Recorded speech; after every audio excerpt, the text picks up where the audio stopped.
Final preparations are underway right now at the K Coliseum for this weekend's Showdown in the Falls, featuring local mixed martial artist Bubba McDaniel taking on fellow UFC veteran Brian Houston for the main event. Josh Hoggard sat down with Bubba ahead of his upcoming fight, and he's joining us now with more. Josh. Yeah, that's right, Lauren. Bubba is preparing to step back into the octagon, and it's the first time he's done so in 5 years. And it's his first MMA fight that he's ever brought of this caliber to Wichita Falls, his hometown. But it's also his last mixed martial arts fight of his professional career.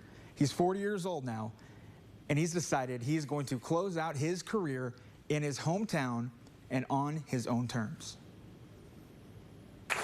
Bubba the Menace McDaniel began his professional fighting career in 2005, eventually making it onto FX's The Ultimate Fighter and later the UFC. That was it. Fighting was my life. That was absolutely it. Now, nearly 2 decades later, Bubba's finally getting the fight he's always wanted. It's always been a dream to have it in Wichita Falls with the actual professional MMA show. Saturday night, June 24th at the K Coliseum. And at 40 years old, he said he can't think of a better way to close out his pro career. This will be my last hoorah for MMA, you know what I mean? And we've been waiting for so long to have MMA here.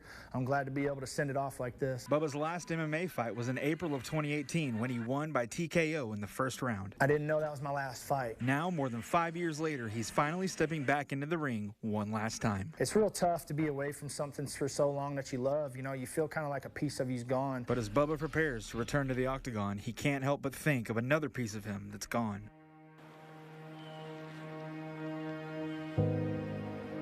I wish he was here.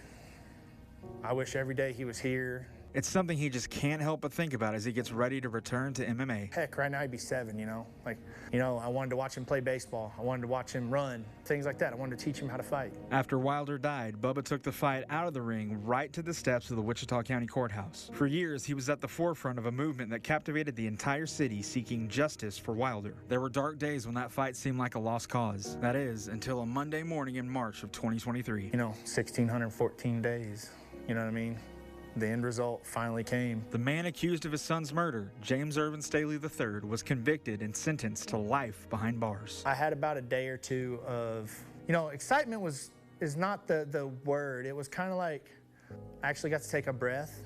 But while Staley was on trial in Fort Worth, Bubba was back in Wichita Falls. He didn't have the chance to witness the trial, and he's still not sure how to feel about that. So they said there's no knowing what would have happened with me. It's a good and a bad thing.